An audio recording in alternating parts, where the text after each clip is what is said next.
Good. Do you see that on, Lynn? We see it, Joseph. Okay, thank you.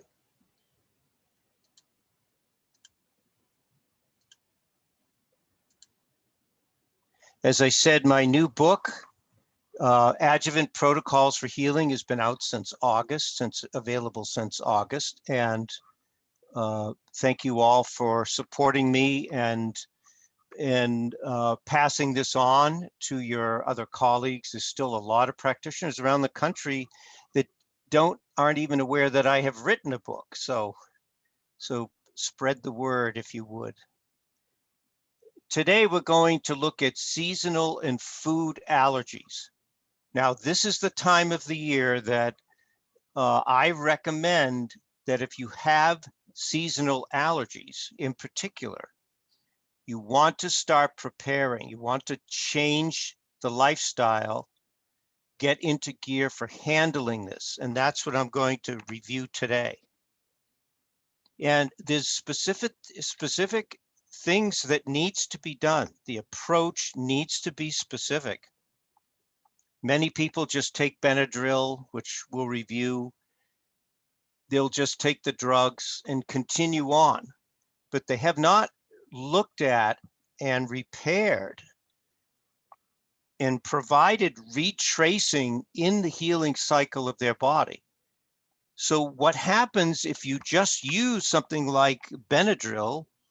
You're blocking the regulation throughout the body instead of opening up self-regulation. Self-regulation takes some work, understanding, changes. And so this leads to things just going down the rabbit hole, getting worse and worse. You just can't keep blocking healing processes throughout your body in the different seasons and cycles and age of your lifetime. If that continues, then things will get worse. Other conditions will develop. That's guaranteed, because we have not engaged the cause and the healing cycle itself.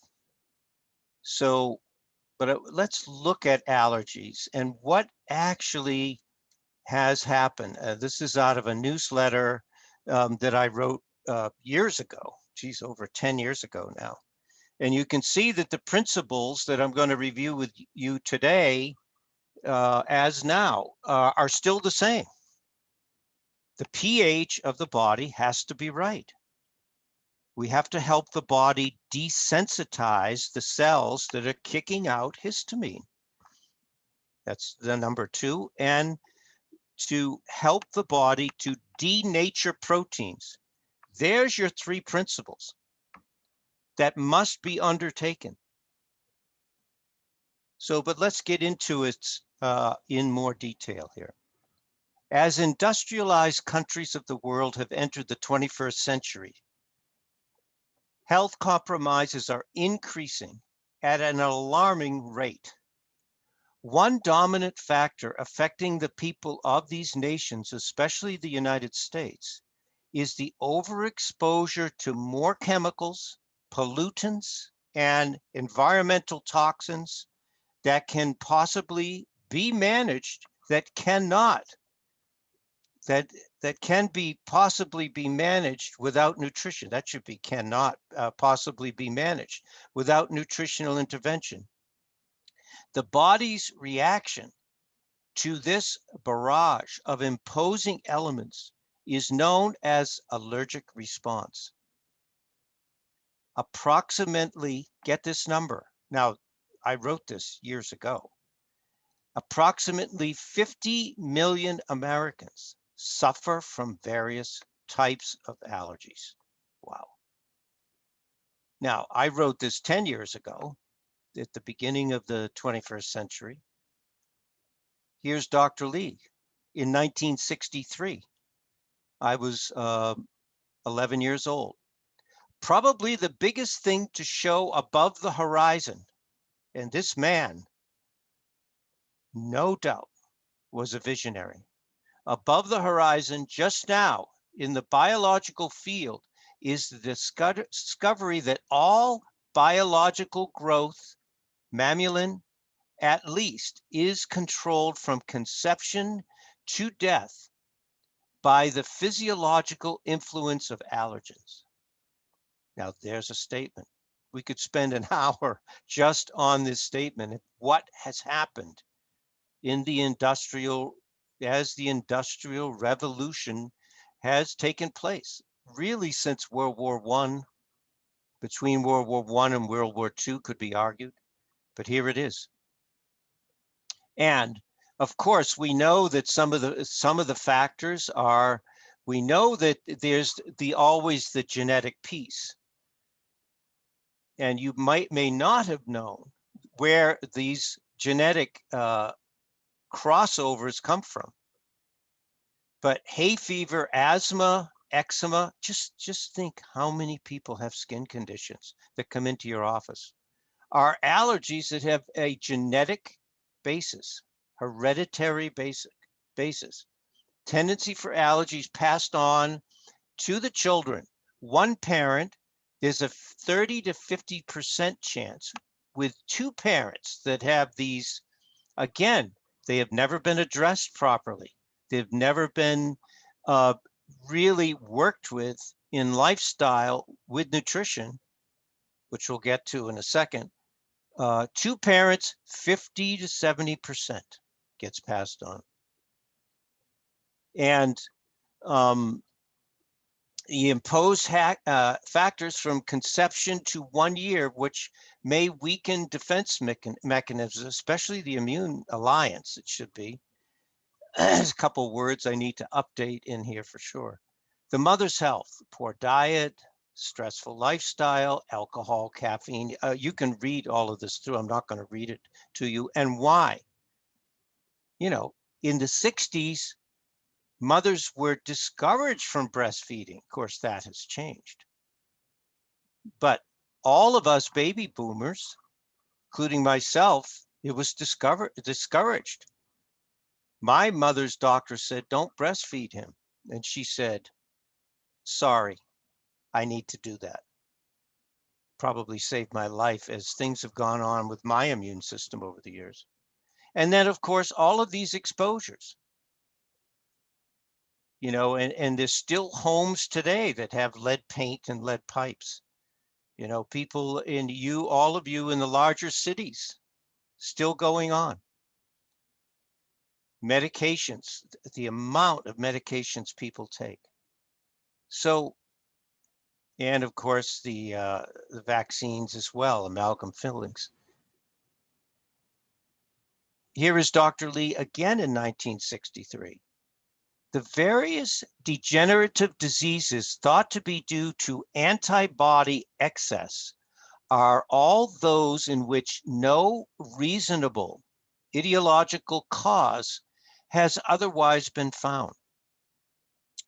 Normally, here is the key, everyone. Here is the key, along with the three that I mentioned to you. But the governing factor that helps the three primary approaches that we use with any type of allergy is all regulated by this. Normally, a healthy endocrine system protects us from these inevitabilities.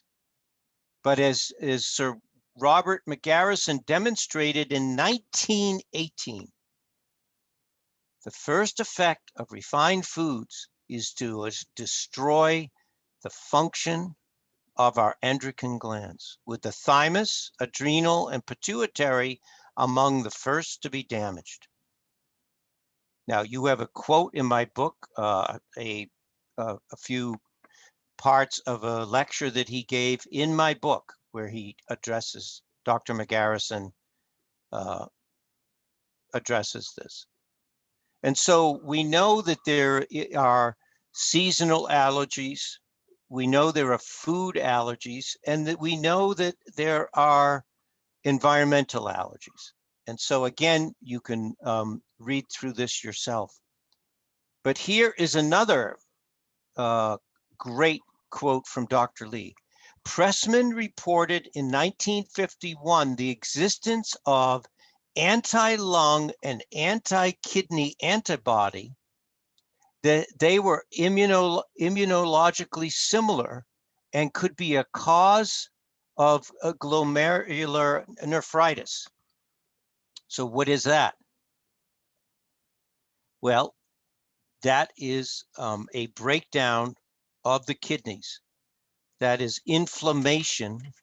Nephritis is of the different blood vessels and makeup of the kidneys, the inflammation and breakdown of that. Such allergens have also been called antibodies and natural tissue antibodies in the lecture. In his article, Pressman also listed multiple sclerosis, rheumatic heart disease, peritonitis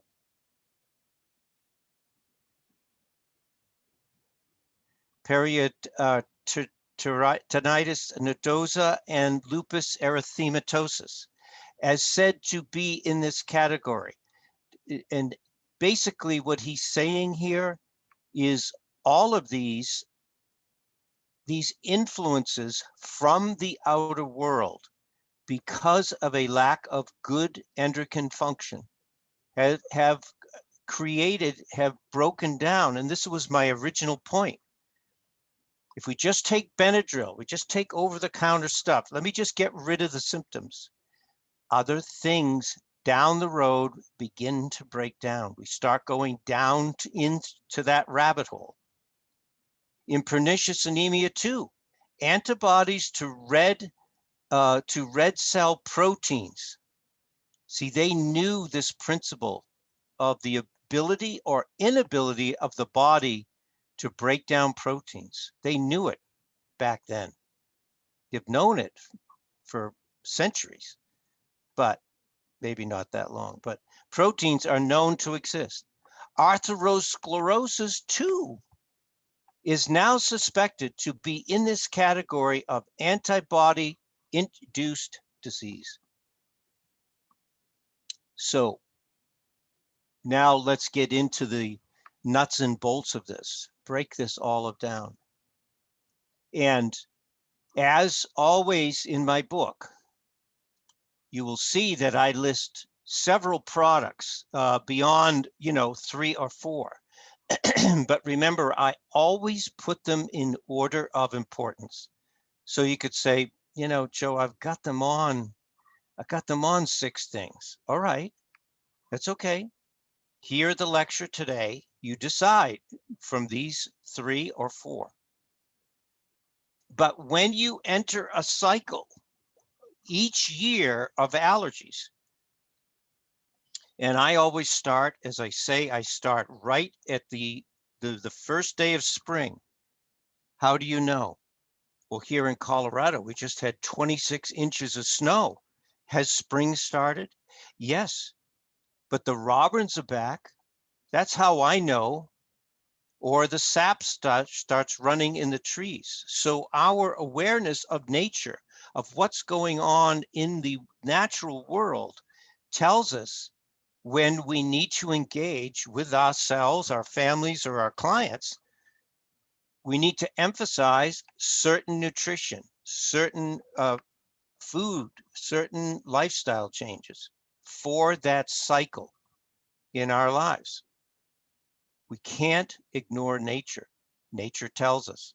So with my clients, always by April 1st, you've got to start this cycle of engaging if they have, especially if they have tree allergies or grass allergies, because that starts right away. The grass in my front yard is already turning green. And so, as I've seen the birds back, and the sap will be running soon in those trees. And here's again what Lee said. And I've given you this article, by the way, in the notes that that's in Saline River Press Historical Archives. But this quote: in allergic conditions, a deficiency of calcium is usually considered a contributing factor. There's a significant pearl. But we should all be on calcium lactate every day anyway. So, and the tissue fluid content of diffusible calcium is usually demonstratively low in any allergy: seasonal, food, environmental. So remember that. Clinically, the use of vitamin G complex is the most successful of the schedules we have seen tested. So here is another big factor of the B vitamin, this part of the B vitamin complex that, again, we'll get into it in a little bit. But basically, G, cataplex G, this side, denatures proteins. What are allergies caused from? Proteins. Proteins from medications, proteins from pollen, proteins from the environment we eat, the proteins in Roundup. And unless we can denature them, then they get into the bloodstream, and then there's this antibody formation that becomes excessive. So G complex is the most successful of the schedules. That's why I have it in the top 4 of what I've used over the years. I consider allergies a result of a combination of circumstances, which includes a deficiency of vitamin G complex, a lowered level of blood carbamide. Now, why would he do that? Because carbamide, in this article that I've given you today, read it through, G in carbamide denature protein. If you denature protein, you stop the causative factor, the primary causative factor of creating histamine acceleration throughout the body. So a lowered level of blood carbamide and reduced pancreatic activity. Now, I just gave a whole hour and a half on pancreatic function, which you can, I haven't downloaded it yet, but I can send it to you. Lynn can send it to you. If you don't have it, it will be on my YouTube channel as well, in which antigenic functions can get into the bloodstream and produce some specific sensitization. So, in other words, what he's saying is this overload from the environment causes stress on the pancreas, causing pancreatic necrotic proteins, again, to leak into the bloodstream.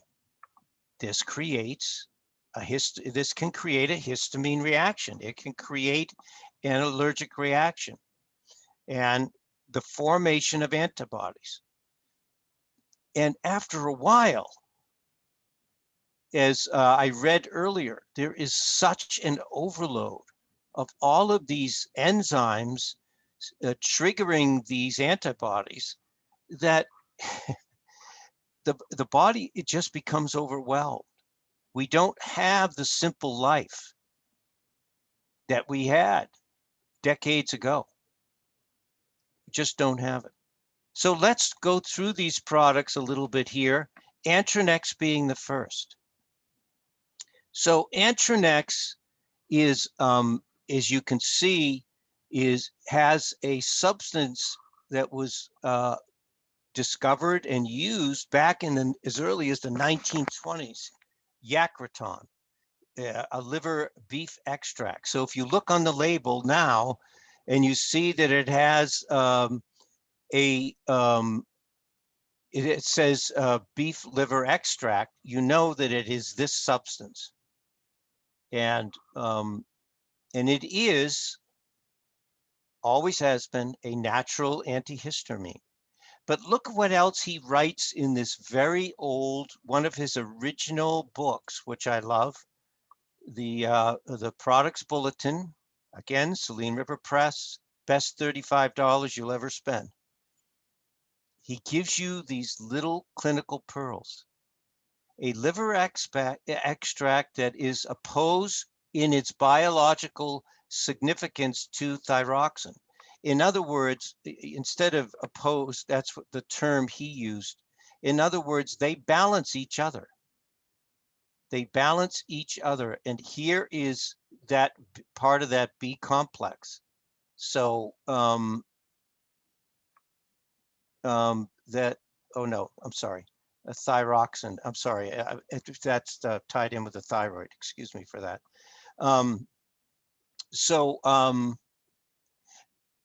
but here is that combination. What I want to say is the connection, which I've always said, between the thyroid and the liver.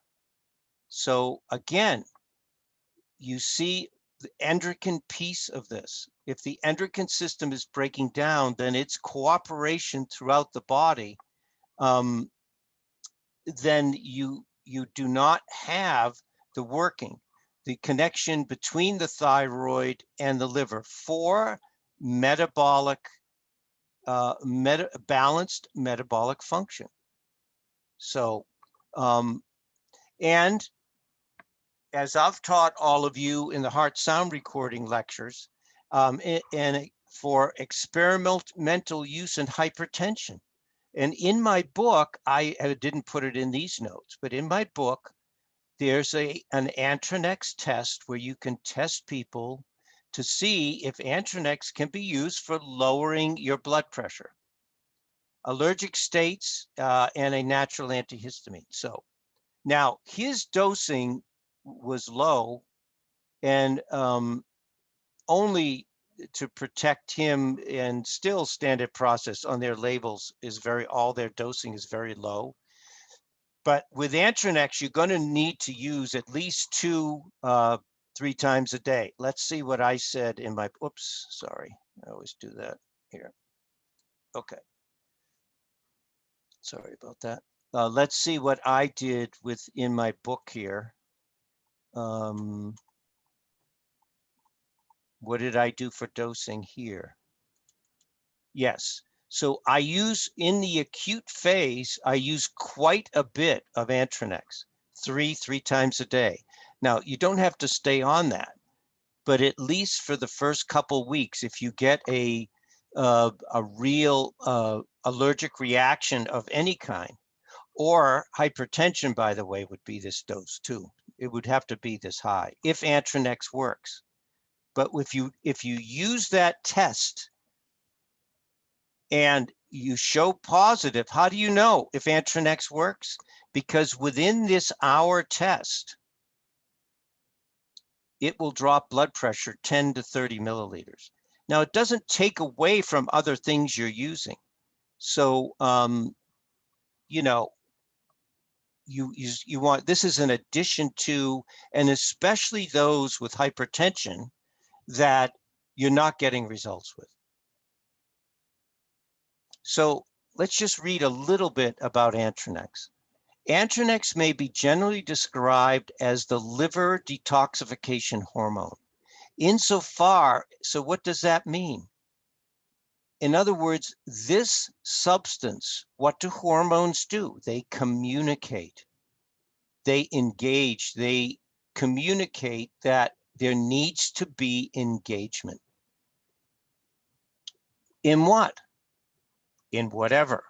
In liver, if there's compromised liver function and hypertension, if there's an increase of hormones that are not being gotten rid of out of the body, that they're not moving out of the body, and those hormones are building up.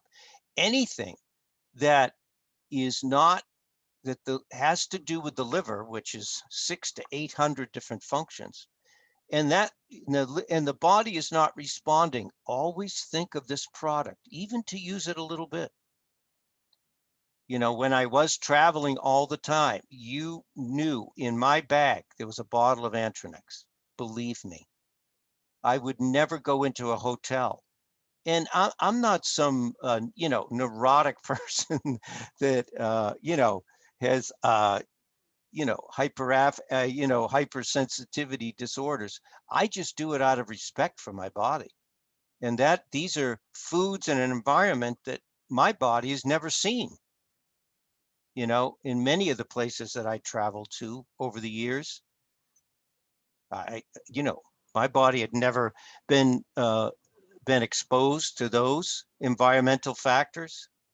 So, insofar as we are able to clinically determine its physiological effect seems to consist of causing more blood to flow through the liver, portal circulation.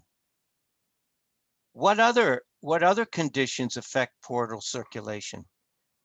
Anyone who has hemorrhoids, anyone who has varicose veins, the cause of that. There is a nutritional deficiency, which we can talk about someday. You can look it up in my book. The cause is not enough blood flow through the liver. So you can see I could do an hour just on this one product and tying in its significance. That's why it's the number one protocol for any type of allergic syndrome.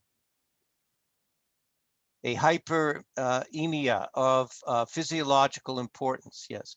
This effect may be used to rationalize its benefit in the symptoms listed, since the distribution of blood is changed in the vascular network. Here it is, related to hemorrhoids and varicosities. Hence, increased blood flow through the portal system, less in the peripheral channels. The increase of blood through the liver may also account for its increased activity in detoxifying such substances as excess histamine, both sex and thyroid hormones. So gonadal hormones, this is where I was talking to you about hormonal clearance. Now we know from an herbal standpoint, Schizandra would have a parallel role with Antranex, for sure, for hormonal clearance. I mean, how many clients have we had, all of us, over the years of that? They have just, because the body just keeps producing more hormone every month, and it builds up and creates all of these these excesses create all kinds of symptomatology and problems. Both sex and thyroid hormones and other factors, such as drug toxicity mentioned. In this respect, Antranex acts to promote detoxification in the liver overload. Anything you see it on the skin of people, any in the hormones, in whatever's going on with them in overload, you want to think of this product. This is not a product that needs to be taken every day, but cycled throughout the year, depending upon what's going on with the individual. Just as Arginex aids in kidney overload. That's why in my book, you will see I did a systemic clearance protocol. I didn't say detoxification. I said clearance. And two of the products in there you will see is Antranex and Arginex. So my book ties in all of what Dr. Lee taught, or most of what he taught. There'd be 3 books if it was all. But these very simple principles, if you get them and begin to apply them, you will see tremendous changes in your clients, and you will open the door to others being attracted into your practice. That's the law of attraction. When the teacher's ready, the student appears, and that's the same. When you get really begin to use these and apply these, others will come. And I know some of you said, Joe, I'm getting such tough cases now. That's because you're ready. That's it. Good for you. That's a sign The universe is aware of you. The same mechanisms is also useful in more profound liver diseases, such as fatty degeneration. Now, we have talked about this over the years. You know how many people have fatty livers now in our society? It's epidemic. Check it out. I have. Where the determinant is an incomplete oxygenation, incomplete oxygenation, and in fibrosis. You see how much he puts in a sentence? Well, where is fibrosis? Uterus, breasts, prostate. There can be fibrotic tissue anywhere, lungs, on and on. Here it is. Because of this factor, this one factor with the liver. That's why when you get this book, you are going to open it every day and read something that you didn't know before. And in fibrosis, where blood supply becomes increasingly important upon a functional basis alone. Ask a man that's getting up 6 times a night to urinate. Ask him about his fibrotic prostate. Yeah, he'll tell you. So you see all of these, which I'm not going to go through. The one that I would say that is also in my book in the headache protocols is the cerebral pressure symptoms, which is, associated with hypertension, but it doesn't need to be. It is associated with all migraine headaches, the connection with the liver. And there it is. And there's the product for it. Well, when was this used? Oh, the Yearbook of General Medicine in 1939. Well, I guess it's taken out of the General Medicine Yearbook now. Rogers recalls that Santo and other Japanese authorities believe that an antitoxic function of the liver is dependent on a hormone called yacraton.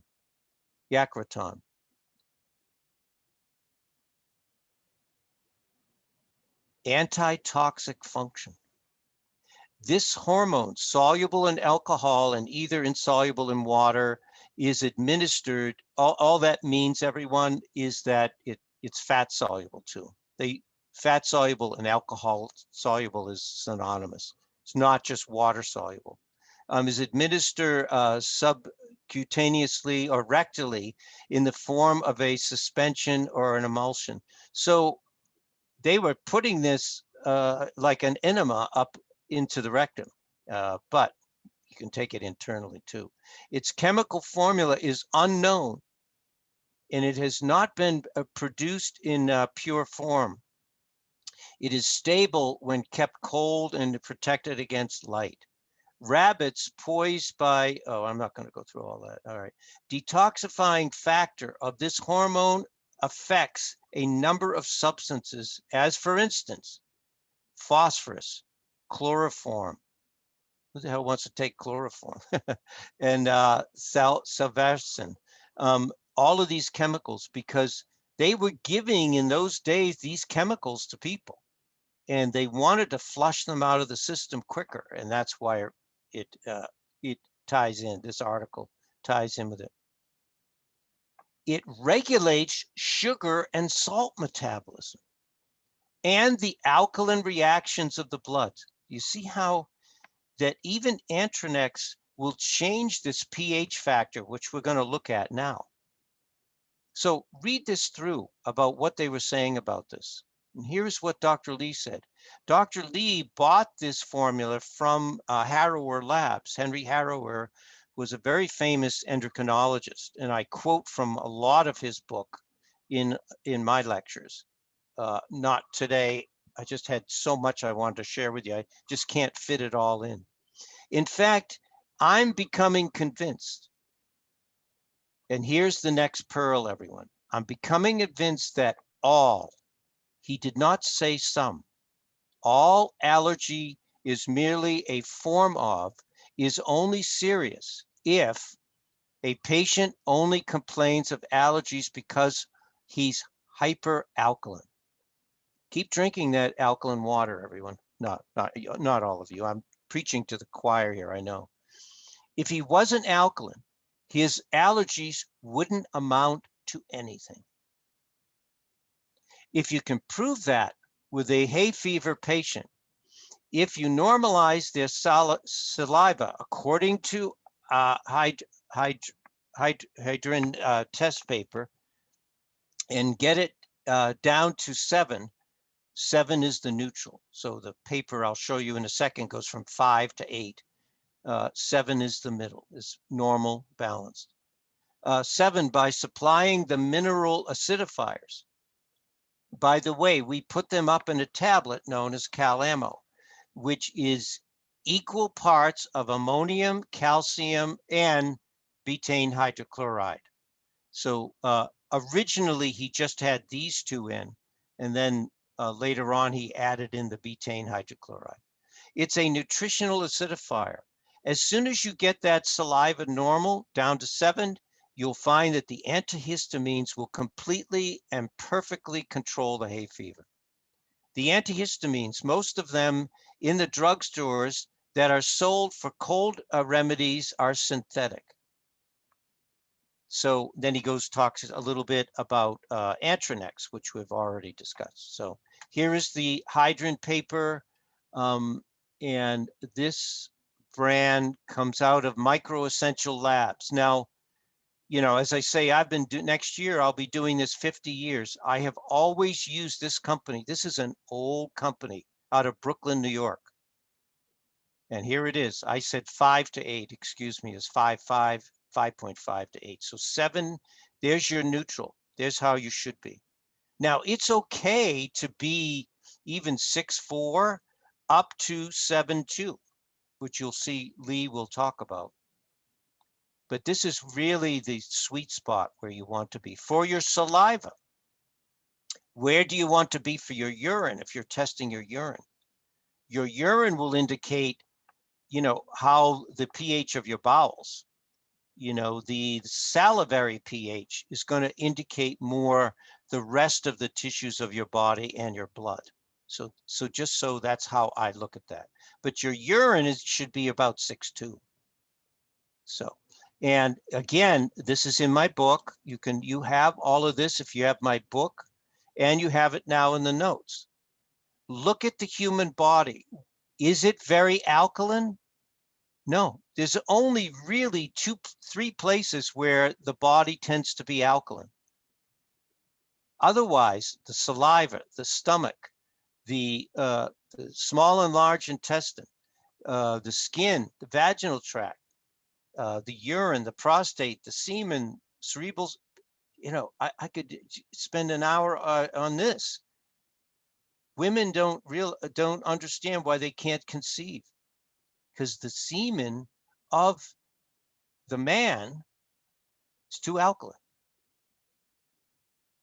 Again, people with chronic headaches. Now, cerebral spinal fluid is a little alkaline, but as synovial fluid, people with joint problems. So, you know, you can go through all of this. Now, just look at nature. Now, the reason, just to take 1 second here, the reason that your pancreatic juices and the bile are so alkaline is because the blood is slightly alkaline, but it should not be more than 7.4. If it gets higher than that, I think it's 7.0 to 7.4 is blood pH. Now, listen, if you look this up, you're going to get so confused. This is why I just did a mid-range for you in my book, because I get sick of, oh, this one says this, and this one says this. But from everything that I read, and I know, I decided that these are the mid-ranges. So you can argue that with me, but it won't do any good, because I know this works. And anyway, now look at the pH of harmful bacteria throughout the body. Look how alkaline all of these are. This is why if your gut, if your uterus, if you're in the female, if your lymphatics, all of those, if they're too alkaline, the welcome mat is out. Viruses, bacteria especially. So this is in Dr. Jarvis's book, Vermont Folk Medicine. Now, Lynn's going to take a minute about how to run a pH test. I don't know if you're ready, Lynn, but Yes. and I just wanted to read before you start. Getting the pH right vitalizes the body and makes it more resistant. Tip the scales in favor of the body's defense by normalizing the pH. And remember, everyone, the significance that I said about the hormonal system, the endocrine system. pH plays a huge part in normal endocrine function and hormonal release from your heart and other organs that are not considered pure endocrine glands, but other tissues release hormone, but they cannot do it normally and balanced without the right pH. So Lynn, please share Sure. with us. Sure, yes. So I use the pH test all the time with my clients. And what you could do too would be to copy and paste this and put it on, some of your stationery with your information if you wanted. I print it out, I give copy to my clients. I tell them to put this in their bathroom along with a pen or pencil and along with the pH paper so that it's all ready to go first thing in the morning. And you want to test it before you've had ask them to test it before they've had anything to eat or drink or brush their teeth or anything. So just to do it first thing in the morning and to check their first morning saliva pH and then their urine. And they can just tear off a piece of the pH paper and put it in the stream of urine and then match it up the best number that they can and write it down. And it's good to do for a minimum of 5 days to get an average. Some people like to do it 10 consecutive mornings. So they could just, divide the saliva column and the urine column in half and just do it 10 days in a row. And it's often very telling too for people who have recurring urinary tract infections, because you'll see the pH starting to change and the pH of the urine becoming too alkaline. They'll see how their saliva will change and their urine will change with what they've had to eat. So you could also have them do a food journal, and then they can become a detective about, wow, what foods keep me right in that nice range and what days of eating put me off kilter. So I love this tool. I use it a lot, especially with, like I said, people who have recurring infections or what seems like imbalance. And for those, I usually do a saliva and urine test when people first come in, for their first visit. And I know that it might be in the middle of the day, but if I find them totally flip-flopped and their saliva is very acidic and their urine is alkaline, then I will for sure have them, get the pH paper and do this first thing in the morning. So I could just make sure that wasn't, that's the way their whole mechanism or body is. So I hope that's helpful. Great, Lynn. Did you create this page for me in my book? Yeah, but it came from others' works. I can't even remember along the way. It may even be in the clinical reference guide, but we've just kind of tweaked it a little bit. Yeah. So it exists in a lot of standard process toolkits. Yes. So yes and no. Well, thank you so much, Linda. I love this page and this test because it is such an important part, especially if people, Dr. Lee always said this, if people are not getting better, if they are not responding to their nutrition, then if their pH is off, their endocrine system is off, it doesn't matter what supplements you throw at them. And the other thing that I want to say about this is, Lynn, how many times have you had people say they check one day and they call you and they say, my pH is fine. That's why you have to do the 10 days, which I agree with the 10 days. You have to see a range, you know, so, and take that average, as you're saying. So thank you so much for that, Lynn. It's great. So what was Dr. Lee's key factor related to this pH factor? He said that they had created a product, and let's see, when was this product created? Lynn, you could look it up for me, but in the catalog, I can look it up too. But I'm let me looking. just, yeah. And so, which is a systemic acidifier. In fact, I just, Mark had Dr. Anderson, yeah, he should be. 1952. Yeah, so the year I was born, that's right. Calamo and cardiotrophin, he formulated the year I was born, that's right. But Mark had recently gave a lecture, which I'm sure Tracy Hoffman has shared with you in her lectures along the way, about that they have found that struvite stones in cats. Now, remember, most of the time when things happen in animals, they happen in humans because we are animals. Our human body is, for sure. So these type of kidney stones, which are not calcium stones, really responded to ammonium chloride. So that's something that I did not put in here, but you could take a note of that. And anyone that has these struvite stones is really, they're very difficult to get rid of. And it's simply a pH problem. Now, calcium stones, we know that you mainly use phosphate, which is also an acidifier. But you can use, if you look at my kidney stone protocol, I use them both.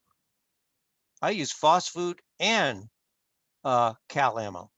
So another definite aggravating feature of malnutrition and endocrine failure. You see how he slips these pearls in? Now, I mentioned this to you because if your endocrine system isn't right, you could, most of the time, it's a pH problem, is a crippling of the normal acid alkaline balances of the body. Alkalosis aggravates all allergies.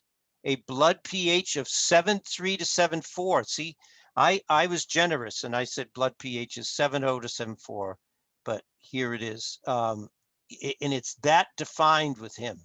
You don't want to be above this, is normal. Often it is found in allergic victims as high as 7.7. Now, we can't test the pH of a person's blood, but we can see it more through testing their saliva for sure. Not as much with urine, as I said. Correcting this with ammonium chloride and calcium chloride often and almost always does relieve the symptoms within hours. 2 grains, mealtime, the saliva seems accurately to reflect, oh, there it is. The saliva seems to accurately reflect the blood alkalinity and affords a simple means for testing, which the patient himself can follow. This is interesting, everyone. Seawater is effective in this correction of alkalinity by reason of its content of calcium chloride and calcium sulfate. Most of the health miracles produced by seawater are due to this correction of alkalosis, we are sure. Wow.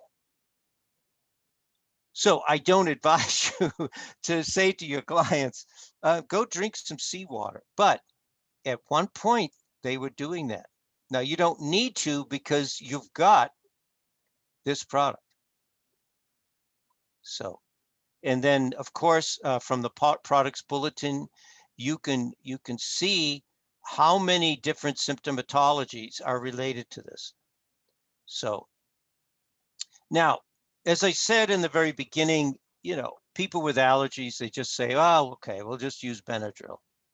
So Benadryl, by the way, if you look at the current label now, has this substance, and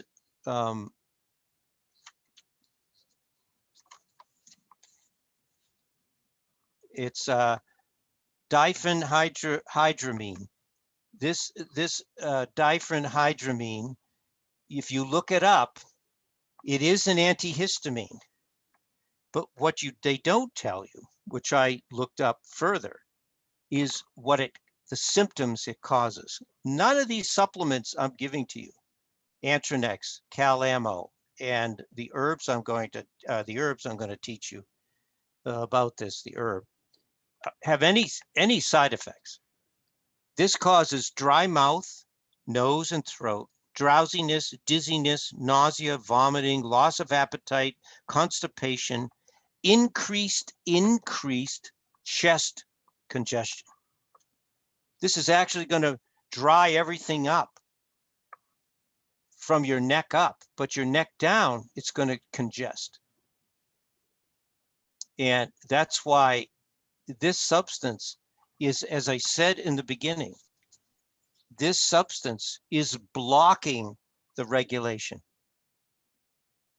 I just went through, I pulled my back out. We had all this snow, and I was not wise I was out there for 3 hours shoveling, and my daughters, and snow blowing, threw my back out. And, it was a process over the last week of a lot of pain and discomfort and inflammation. I went and got x-rays. I wanted to be sure I didn't blow a disc out. And it is getting better. It took time. And I refused. I did take one Tylenol to see, but I knew the minute I took it, it relieved the pain, but it slowed the healing way down. And that's what these substances do. Listen, if you're desperate, you're going into anaphylaxis or something, sure. Maybe you need an EpiPen. I'm not saying to be unwise or Benadryl, but remember, these block regulation. They don't help with opening self-regulation. Just remember that. So the protomorphogens that standard process makes accommodates self-regulation. But chemicals do not heal anything. They just shut off the impulses, the information to the body. Originally, though, the original Benadryl family formulation, I want you to look at the first, this diphenhydramine, yes, is in there. But look at the first. This is Cal-Ammo. Then they took it out. And even in India, you can see that their pharmaceutical version of Benadryl still has the two products that Lee originally put in was sodium citrate and ammonium chloride, and calcium chloride too, and this other chemical, of course. So, and I want to just briefly, you can read through these things, touch upon this this on calcium chloride.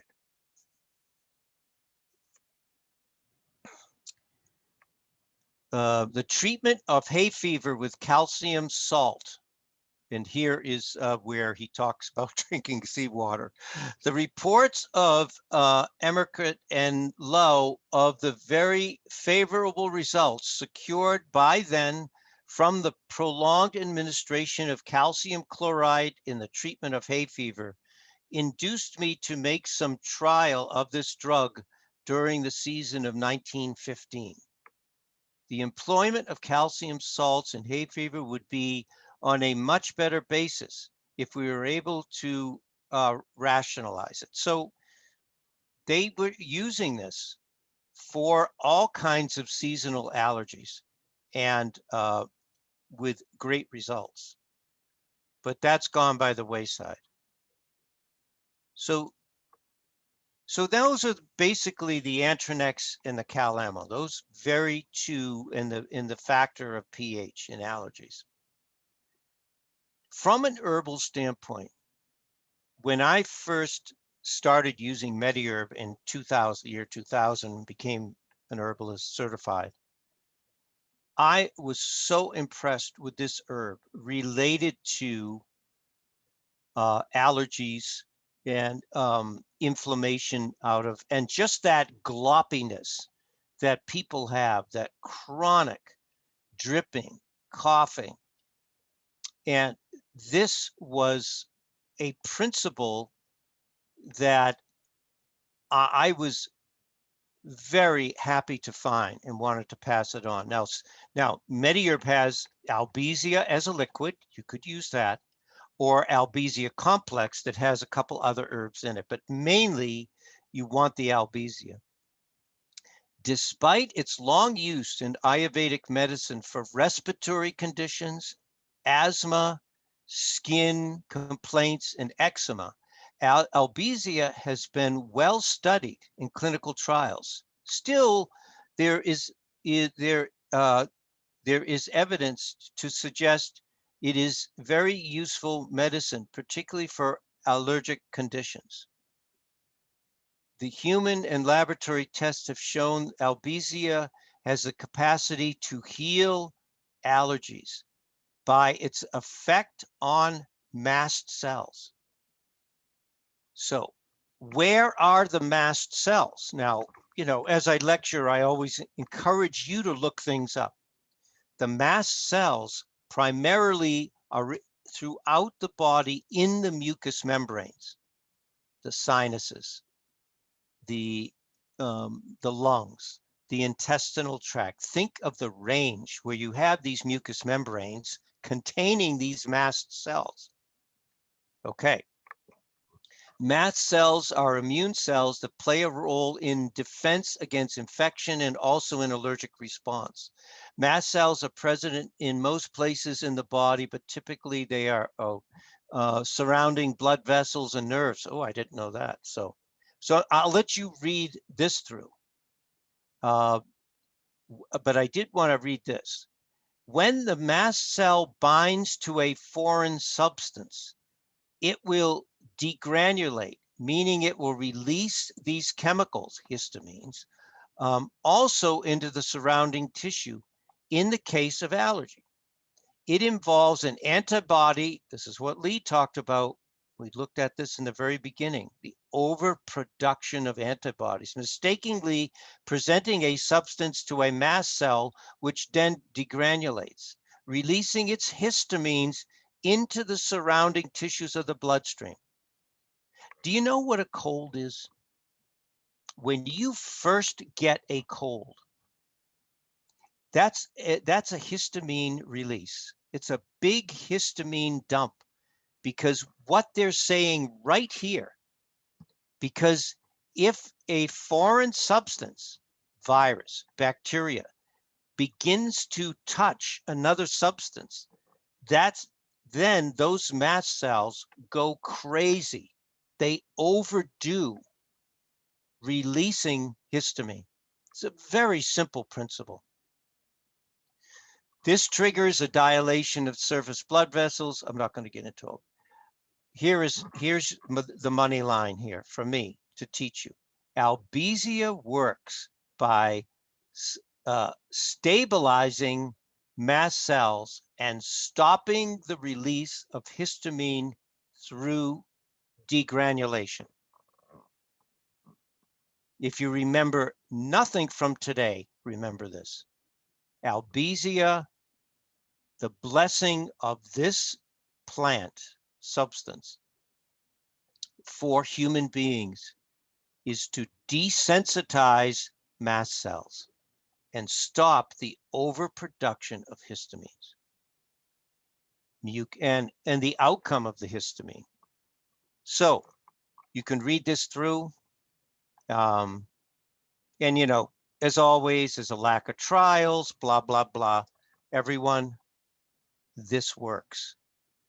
This works. And I have used this in my since 2000 so effectively with Antranex and Calamo.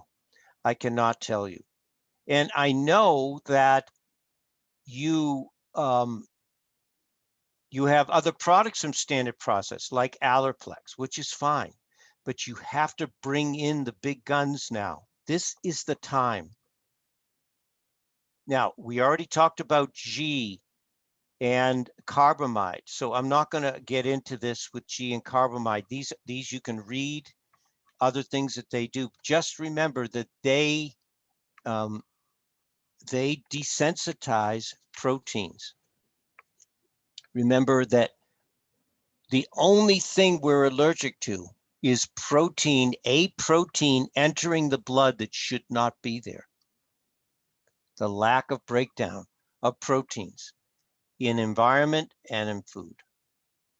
So I put a few things in here from my book that my personal experience with allergies, and especially, you know, the seasonal allergies, but environmental and food allergies that you can add in.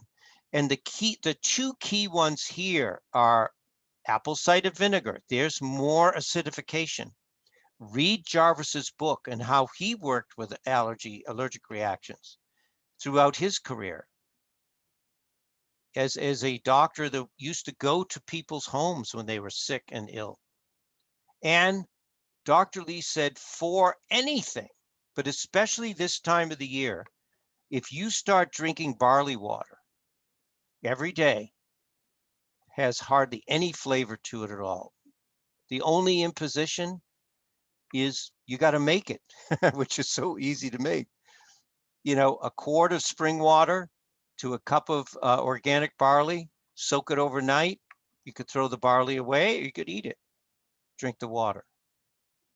Especially for children that have asthma, allergies. Dr. Lee said when they were living out in the countryside, you know, he was born in 1895. You didn't have pharmacies and you're out on the farm. What did they use for anything that ailed them? But primarily these types of challenges was barley water. And then the other that I put in here, which I don't talk much about, is my in the protocol is to support the adrenals. And I recommend my adrenal blend. Now, there is an adrenal tonic by MediHerb, which is fine. They use echinacea and ashwagandha. So I use ashwagandha and they use Rehmannia. I use ashwagandha, Rehmannia, and I just have found that either Korean ginseng or eleuthero strengthens a person tremendously. So these are anti-aging and strengthening herbs, either Korean ginseng or eleuthero. Now the Korean ginseng in the liquid is very expensive, but eleuthero, you may not know, but that used to be called Siberian ginseng. Now, why did they get that name?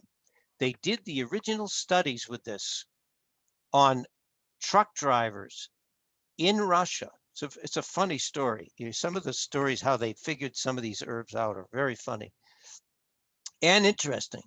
That if you used eleuthero, it kept these guys from falling asleep at the wheel and crashing and dying. So there's where that comes from. So that's another one from my book.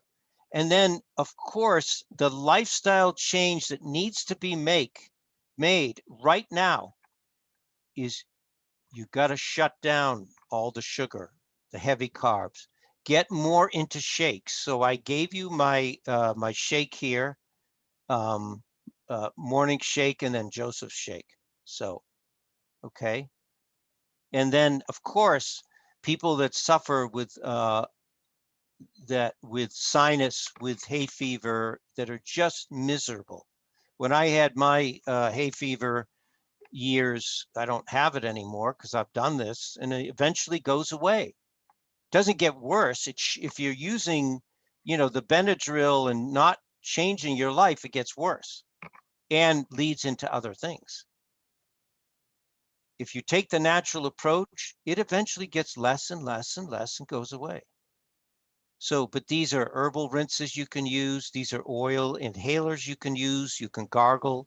So, and as Lynn was wonderfully saying, I was so glad, and I'm so happy to hear, which I forgot, but she uses the pH paper. So if they're extremely alkaline, here is do you know how old this is? When I started in 72, this had already been around for 10 years. This was the time of Dr. Lee. And you can get similar ones online, but this is the original one that I had in some of my files when I first started with Standard and used to give out to practitioners for them to, I used to give them whole sheets of this because there were no copy machines then, or very few. So we used to have to get these printed up. So, and you'll be surprised, what is an alkaline ash food and what is an acid ash food? So if you're extremely alkaline, especially your saliva, you want to tend to more of the acid ash foods or the neutral ones, fine.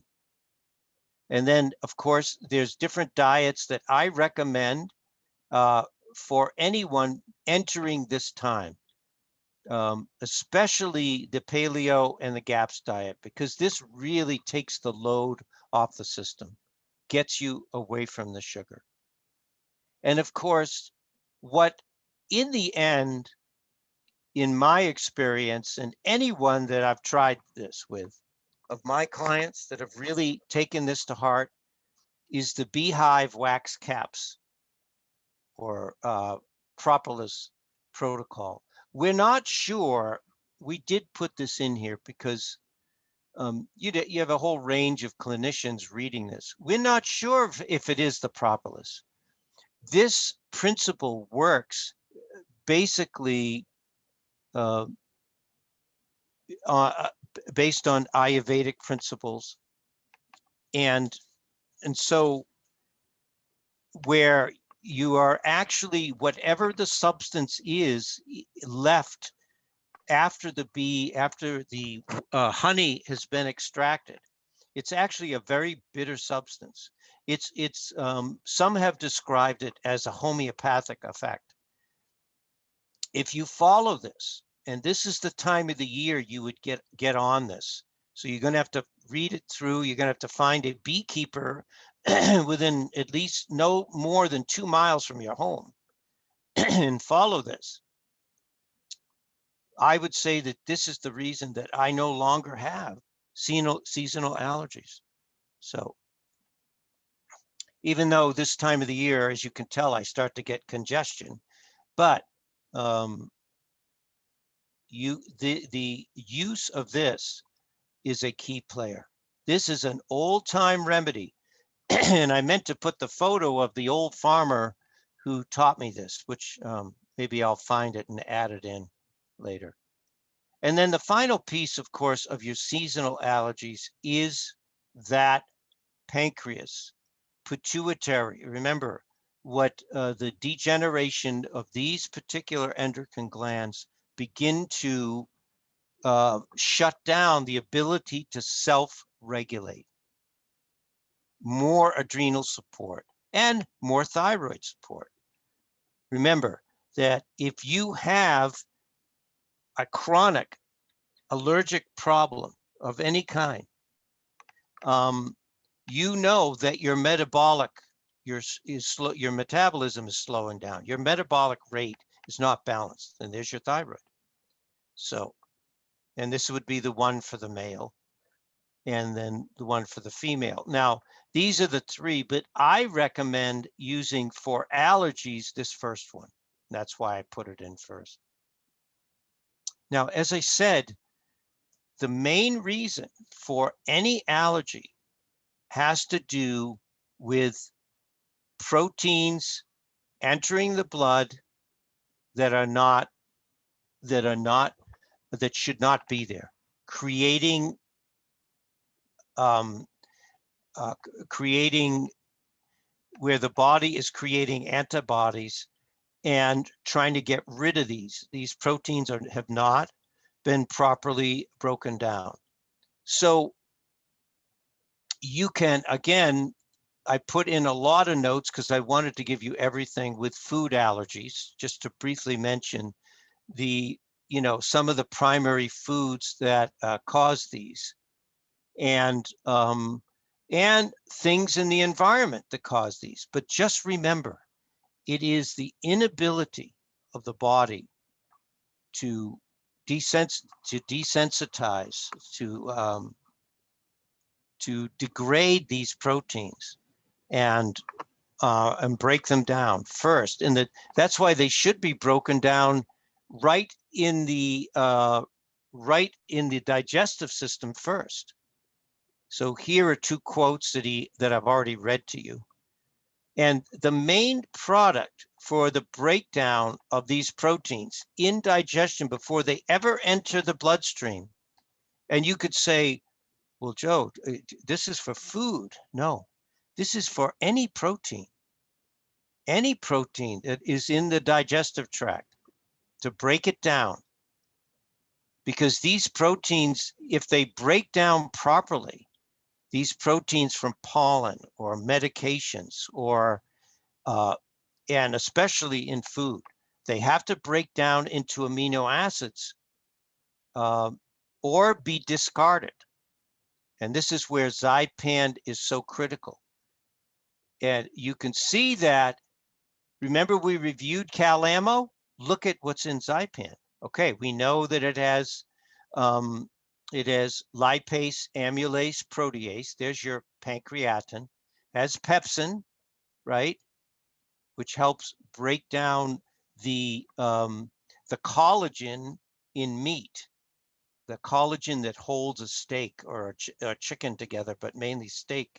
That pepsin is your main enzyme for that. But look what else is in Zypan. Betaine hydrochloride. Oh, ammonium chloride. Now it doesn't have the calcium chloride. And that's why in extreme cases, if it's a seasonal allergy, I use Calamo. If it's a seasonal / food allergy, I use Zypan. That's what I do. And again, this is this article and information on AC carbamide, how it denatures proteins in the blood. Extremely significant. And of course, as you know, my life-saving and beloved Panimmune enzymes, trypsin and chymotrypsin, which standard does not carry. And I'll just say, for 5 capsules, you're getting 3,600 milligrams of trypsin and chymotrypsin. I don't think you'll find anywhere a trypsin chymotrypsin formulation that is just trypsin and chymotrypsin. There's a lot of good ones out there, but they add things in which changes what it's supposed to do. The purpose of this is to go into, that's why it must be taken on an empty stomach, go get into the system, the blood system especially, or travel to areas to break down rogue proteins. That's what cancer is. That's what inflammatory cells are. And I've lectured on this on my journey through cancer, so I'm not going to go through it again. But I'm telling you, the other addition, the reason that I no longer, and my clients too, if they're willing to get on this, yes, it's an expensive product. Love yourself. Give yourself a little bit of, money. Spend money on yourself instead of everybody else. So, or not things that don't bring you, a blessed life, for sure. Now, the reason I put Cyruta Plus in here is because the key to food allergies is what's been called leaky gut syndrome, or a breakdown. And that's why if you look at the food allergy protocol, you're going to see Cyruta Plus is in those top 4. Because if the small blood vessels in the villi are allowing these proteins to pass, as they decline and they die, basically, and lose their vitality, they create more space in there, in that small intestine. So now these proteins are leaking into the blood. Now they're leaking into the blood. So the ochrapepsin is to heal the gut. This is to actually heal the blood vessels in the gut lining, and then denature protein and also digest protein. Now, you may already have your clients on some of these that are highly sensitive people, and that's usually people that are highly allergic, are sensitive to a lot of things, as I said, the environment and food and seasonal changes. So the other, well, I already talked about ochrapepsin. The other factors, just to finish here, are I highly recommend that this is the time that I don't recommend the 21-day purification right now. Now you could say, well, Joe, you missed your chance. That's at the beginning of the year. No, that's at the beginning of allergy season. Take the load off, Annie, as the great Grateful Dead sang. Take the load off, Annie. You know, and so normalize the body, take the load off. And 10-day, either blood sugar or inflammation, I recommend for allergies the 10-day. So as you all know, I do 10 days where I shut it all down with very minimal food at the change of every season. So I will start that process now. The next 10 days, I'll just eat maybe a shake every day. Usually I have organic chicken or turkey soup that I have someone make for me with vegetables in it, and that's it. That's all I eat, along with the supplements. 10 days. Rest the body. Honor the cycles of the seasons.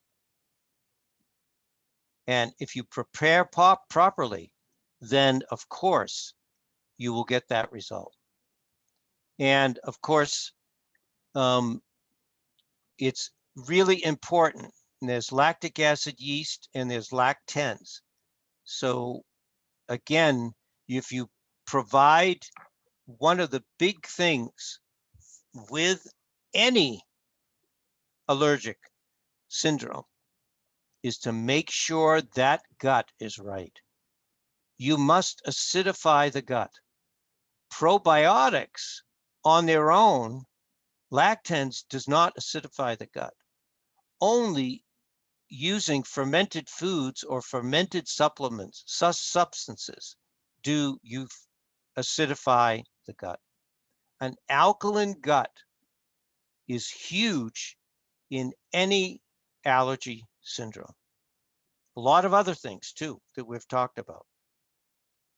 And so this was the first prebiotic, probiotic, but the characteristic of this, the pearl of this product,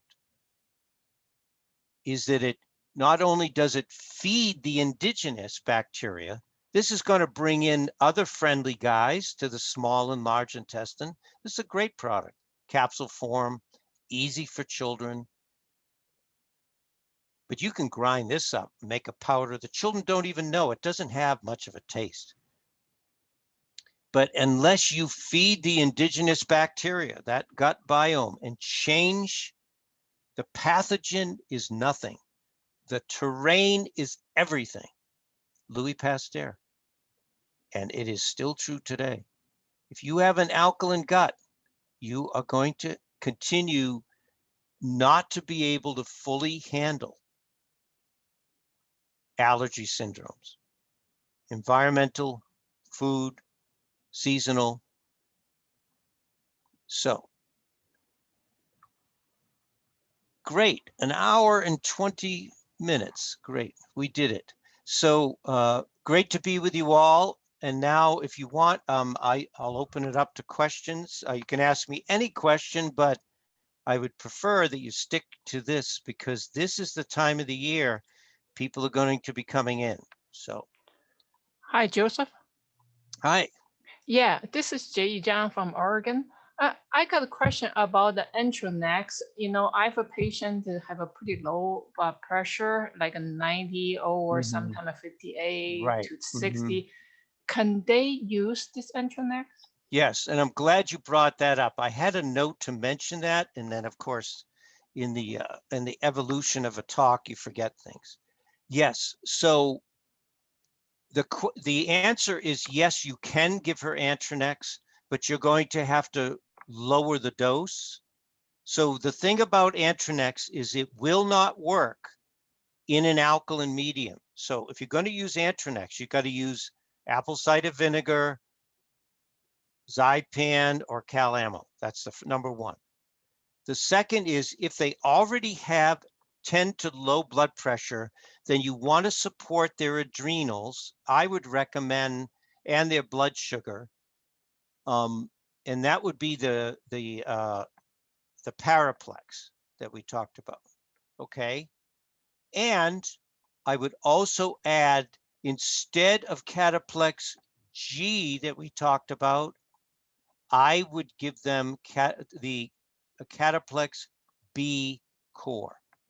So that's going to be more tonification along with this product and make sure they're acidified. So what would the dose be?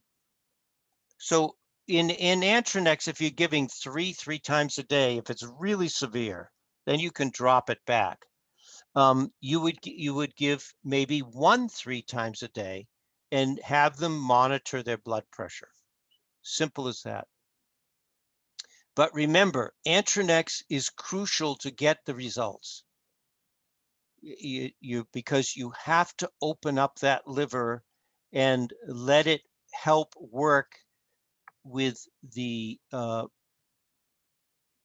so that the body is not producing all these histamines. But you're going to say to me, Joe, I can't use Antronex. Well, that's why Albizia, that will be your key product that parallels Antronex, okay, to desensitize and lessen the amount of histamines.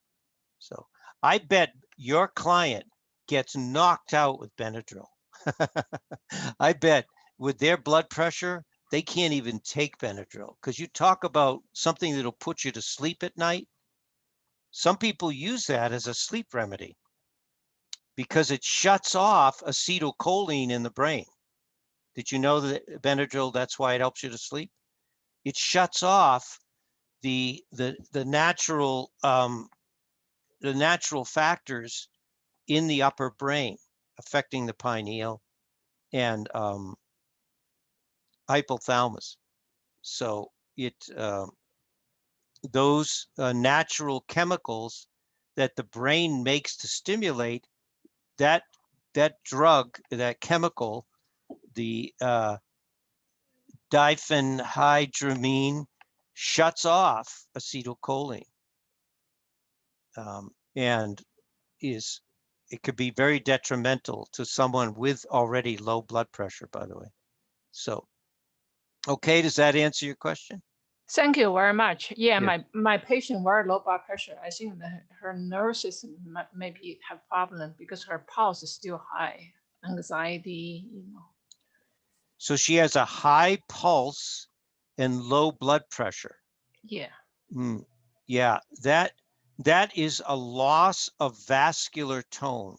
So that's the person that should be on, as I say, the Cataplex B core and Cyruta Plus, because the vasculature, the lumen of the blood vessel begins to break down and lose its ability for blood to flow properly. And so the walls of the blood vessels literally begin to decline and collapse in on each other. So they become very flaccid, you know, and these people with low blood pressure, they don't have any energy because they don't have the vitality, they don't have the tone in the vasculature of their body. Now, the B1 and B4 factor in the cataplex B core increases. It's not going to raise anybody's blood pressure extremely. It works by revitalizing and bringing vascular tone back. It's the side of the B complex that provides tonification anywhere in the body, in the colon. People that get diverticulosis, it's the same principle as I'm saying to this individual. Now, of course, people with lower blood pressure, most of them have an underlying blood sugar problem. This is where you need pancreatrophin and pituitrophin. And they have very weak adrenals. There's your adrenotrophin or your vitamin C, especially. And they have a very poor metabolic rate. Now, you could say, well, why is her pulse fast? Because if you're not getting, remember I said the collapse of that blood flow? I bet you she has cold hands and feet too. But if that blood flow becomes compromised, what does the body say? I have to become sympathetic. I have to get more blood to my brain, to my tissues. So it raises the heart rate. And there's the raising of the pulse. So she's in a tricky spot, but you can work with her gradually using some of these substances. Cyruta Plus is not going to work overnight, but it's not going to take forever either. I would say in 2 to 6 weeks, if you give her, well, I would give her 3 Cyruta Plus 3 times a day, unless she's a very small person. You know, if she's under 175 pounds or 100 pounds. But if not, I'd give her a lot of Cyruta Plus, and B Core, I would give her 1 3 times a day. But this formulation here, I would give her probably 3 in the morning and 3 in the evening. This product has to be on an empty stomach for it to really be clinically efficacious. So, and that's where I would start. Now, the other, from an herbal standpoint, for low blood pressure, you could give her adrenal complex. So for 2 reasons. Licorice, in some people, it's only 5%, but I have found, especially women, if you give them a little licorice, it does get their blood pressure up just a little bit. And there's Rehmannia in there. So Chinese medicine, really the key to this vitality is the kidney honoring kidney qi. And that is Rehmannia. Rehmannia is the queen of herbs for kidney qi. There is no other substance on earth that honors that energy flow greater than that herb. So as Kerry Bone does brilliantly put both of those in. He bridged Eastern and Western medicine, or eclectic thinking in Eastern and Western philosophies with adrenal complex. Brilliant. So I would give her with these other, what did I say, Cyruta Plus, pancreatrophin, and the cataplex B core. And of course, if she has allergies, you can do the Cal-Amo and the Albizia. If you don't want to use the Antranex, that's fine. What was I going to say? Oh, the dosing for that is I would just give her 2, to have her take 2 with her in her purse, or maybe people are home right now, and just bite an adrenal complex in half every 3 hours, 7 o'clock, 10 o'clock, 1 o'clock, 4 o'clock.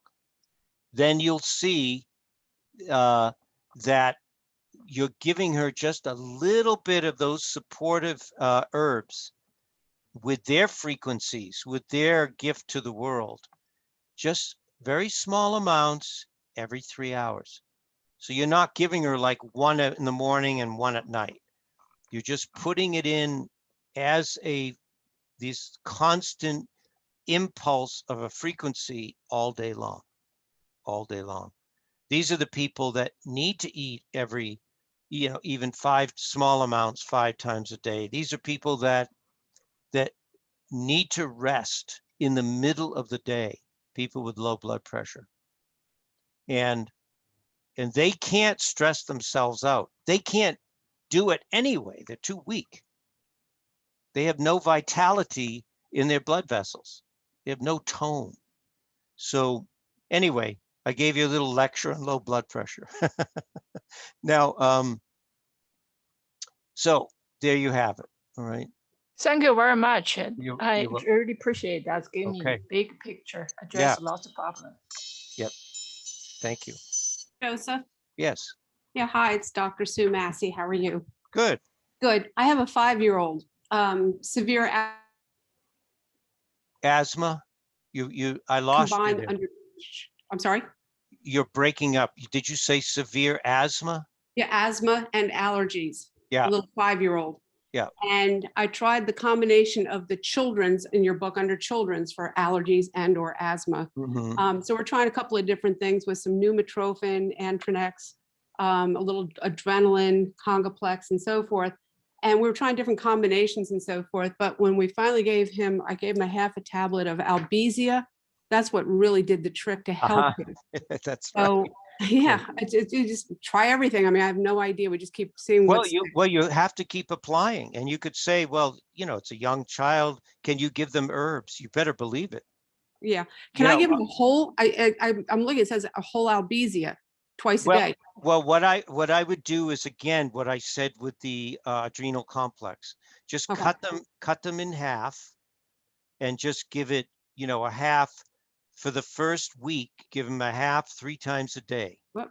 every Okay. every 4 hours. In this case, every 4 Okay. hours. Just Okay. give them a little bit, and that's going to desensitize, because unfortunately this young child inherited this. Right. Yeah. The mother has horrible allergies too. Yeah.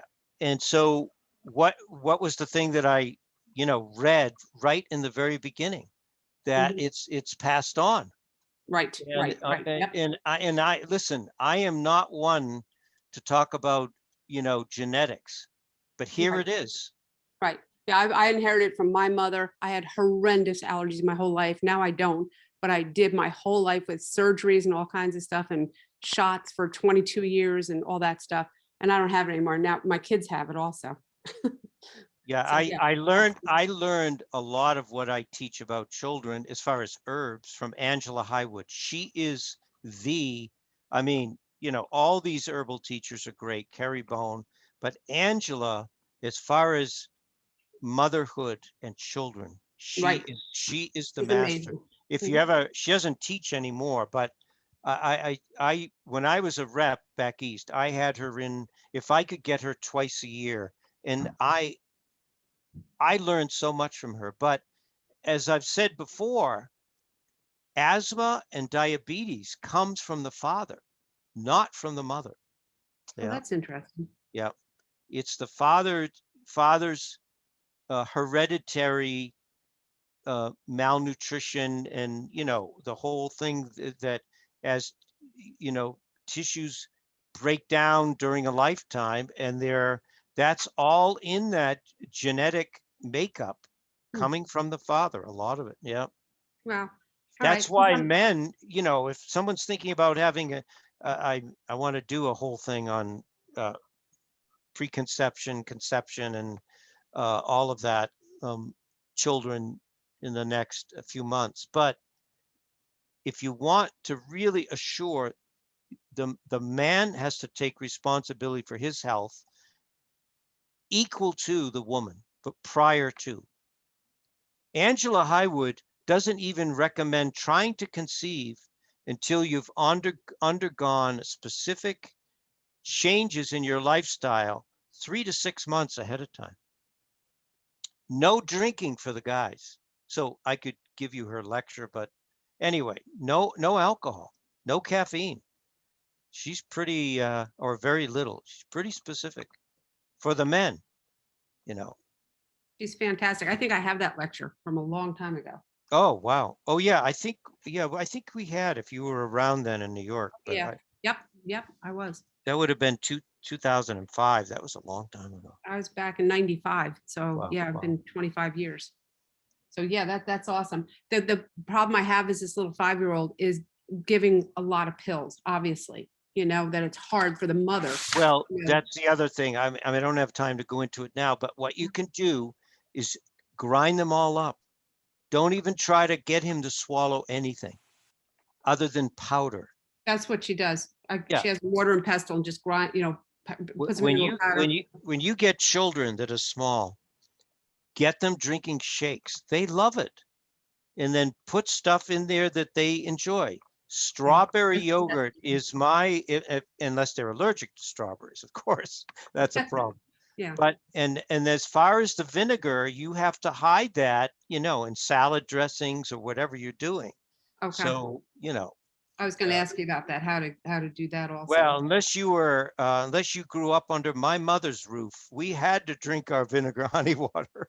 So we didn't have a choice, but, Wow. and a lot of children are in charge. And, Right. and there are other factors with asthma in anyone, but especially children. And a lot of it is emotion, not a lot, but part of it is grief. There's emotion there. There's grief. They're grieving about something. So, that's a big factor too. Yeah, I believe that. I don't want to suggest that to her, but yeah, I totally agree with that. And Sue, the other thing is, and I learned this from Dr. Keim, so grateful for this pearl, because I always knew that it worked. I just didn't know why. The spleen is the mother of the lungs. And I can't tell you how many asthmatics and bronchial conditions that after I learned that from her, I was calling people and writing people, add spleen PMG, add spleen, Yes, yes. people that, had colds and respiratory and were not getting the results. We always are so confident that they always work. No, I've had cases in the last 2 years, especially, and whether it's, the virus or not, they could not shake what was going on. I add in thymus PMG and spleen PMG. Now, I know we all love Conjuplex and Thymex, but straight thymus PMG and straight spleen PMG, which is in Immuplex. Spleen is in Catalent, but it's not enough. You have to add them directly and fully. So I would grind up a spleen PMG and give him even, at 1 in the morning. How old is this child? 5, little guy. So he's about 65 pounds? Oh, not even, I would say. Oh, really? Okay. Pretty good. 50. 10. Well, then you just do a half a spleen PMG and a half of the thymus PMG. Okay. Um, I like so- that. Yeah, I like that suggestion. That's awesome. Now, whatever else you're doing is fine, but just have her and then save the other half for the evening. Just do a half and a half. If he's doing well, then up it to 1 and 1. Okay. So, yep. That's awesome. That I forgot about that. The spleen, mother of the lungs. That's an excellent thing. Yeah. And I agree with the emotional side. I used to have severe asthma, but my parents were going through tumultuous times when I was a kid, and then they ended up divorced. And that back then I had asthma. Interesting. Oh, the emotional element with asthma and bronchitis it's bigger than, I don't want to overemphasize it. Yeah, but no, it's- but that's fantastic. but Those are all parts of it. It's bigger, yeah. Yeah. And these are these are people that need to laugh a lot. They need to find that joy in life so that, you know, wounds are wounds, you know, and, you know, at 5 years old, you're not going to be, you know, sending the kid to therapy, but there's other things you can do to bring that, those joyous currents Right. in there around them. They need happiness and joy, singing. You know, my daughter had childhood asthma. I got her singing, you know, and I got her reading and doing things, funny stories, and, you know, so Right. those are the things we do. And the final piece, and if Monica's on, she can tell you, when you start that GAPS diet with these asthmatic children, that asthma begins to disappear. Okay. GAPS diet. So Awesome. remember, liver, lung, large intestine, right? Now, I added in the spleen factor because that was such a pearl. But Yeah. liver, lung, large intestine is also a principle used for thousands of years. Address each one. So Okay. Thank you so much, Joseph. you're welcome. Joseph, it's Lynn. Hey, There Lynn. was there's a question in the chat box. Would this alkaline state also apply to someone who is allergic to bee stings? Yes. Yep. Absolutely. So, and remember, what is it? First of all, what is it in the terrain that some people get a bee sting and, you know, an hour later, you know, it's there. Other people blow up. That's the terrain. The terrain of their tissues are too alkaline. That's right. So, you know, and of course, bee stings, I've used a lot of Antranex. I would use Albizia now, but you've got to, these people that tend, you know, they have the EpiPen. These people are too alkaline. I guarantee it. As Dr. Lee said, all cases, all. That's a pretty dramatic. I don't think Lee ever said 100% on anything other than this. So now you're going to get the alkaline water people arguing and all of this. I don't care. Try it. Prove me wrong. But people that tend to overreact to anything is you've got to manage that pH. You're not going to get the full glory of what you want to achieve. You're not going to accomplish it. You have to honor these principles of nature. And the only way to find out whether I'm right or wrong is to try it yourself. So, Joseph, I'm sorry, can I ask you another question? If you take Calamo 15, 20 minutes and took the pH test again, would it work that quick, or is it something that's ongoing? what would you say to that, Lynn? I would say I would give it 3 days. That's what I would do. Yeah, One with each meal. What did you say, Lynn? Yeah, I don't find that it responds immediately. Yeah. But if you were to do one Calamo with each meal 3 times a day and then check it like 3 days later? Yep.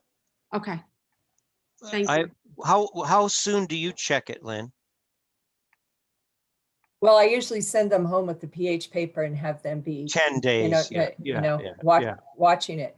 Yeah. You know, that being said, if I'm looking for, somebody has a very acidic saliva pH, I will certainly, you know, often have them chew on different supplements and see which one helps bring it up to the more 7, you know, the neutral zone. So I have seen it there, but as far as changing the pH in the urine, that takes longer. Yes, right. Yeah. And what do you use for saliva to bring up the pH? I always get people at 5.5 on saliva. It's often a sign of an essential fatty acid deficiency and too much stress in the body. Yeah. So helping them address the stress with adrenals, or if you have the clinical reference guide and you look, there's actually a list of supplements to try if that pH is too low. Okay. Yep. And you can try that. And I've gone through and you can only do 3 or 4 supplements in a row, you know, and then I'll say, well, we'll keep checking next time you come back if we're not getting where we want to go, because you don't want to overwhelm the body. You'll get too confused with that, chewing on too many different things. But if you hit the nail on the head, you'll see that saliva change dramatically. And for some, it's beta food. For some, it's, you know, essential fatty acids. But you'll find that. Organically bound minerals will Uh-huh. you will change that acidity within hours. Yeah. That's very good, Lynn. The other thing that I would say is, remember that people say, oh, I'm too acidic. I'm too acidic. Just remember.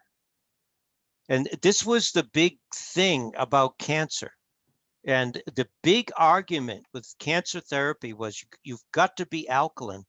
But I can show you a lot of studies that these masses, these tumor masses, are created, they're encouraged in an alkaline medium. Now, remember that. But as the tumor breaks down, which the body, if someone has cancer, those tumors or anything, any inflammatory proteins, as they break down, they are extremely acidic. So they're alkaline when they are manifesting, but when they're breaking down. And this is why, like in cancer, to give that example, because it's the most extreme example, you have to do the enemas every day, or at least every other day, or even every 3 days is fine, because there is such acidic die-off. Notice I said acidic. That you've got to get, you don't want that to re-enter the bloodstream, which is slightly on the alkaline side. So you don't want to do that. You want to get rid of that die-off. So if you have clients, you're checking their pH, Sue, and they're always showing acidic, something's up with their something's dying off. They got something else going on. So, but remember, cancer thrives in an alkaline medium. Allergies thrive in an alkaline medium. You don't want to be too acid or too alkaline. You want to be balanced. And that's a tricky thing for people that are really sick. I can tell you that if I don't take my panimmune enzymes, if you check my pH on that scale, it's black. It's black to this day. I know that I have things that I have to watch. Where's that pH thing? Oh, there it is. You see that? That is me. If I get off my panimmune and don't take my Zypam with meals, or, or if I start to get a lot of congestion, like you all hear me from time to time, my pH is it's black. It's not even blue. So I know, I can tell you from the, if you were advising me, and you would say, Joe, what is going on with your pH?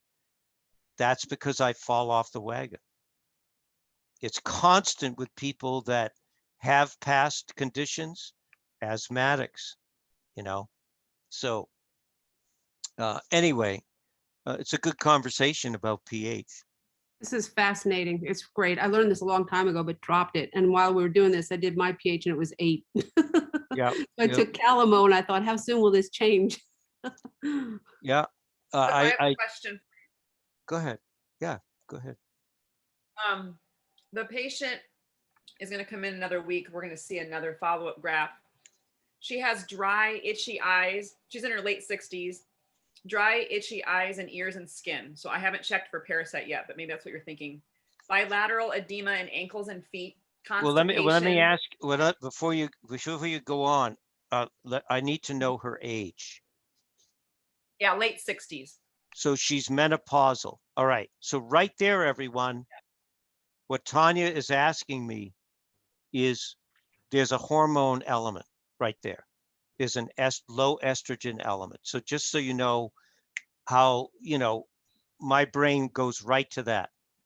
If you're drying up as a woman, as a man, is what Lynn said about fatty acids right there. And Also, what do fatty acids do?